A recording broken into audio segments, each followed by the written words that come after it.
Ani ana mga dagkong balita karong adlawa sa Mindanao. 19 anyos nga babae patay human gidunggab dihang gisulod og kawatan ang ilang balay sa Tagum City.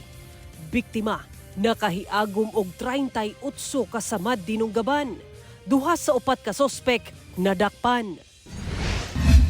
Duha patay, 36 samtaan human na disgrasya ang gisakyang bus sa mga estudyante sa Dumingag, Zamboanga del Sur.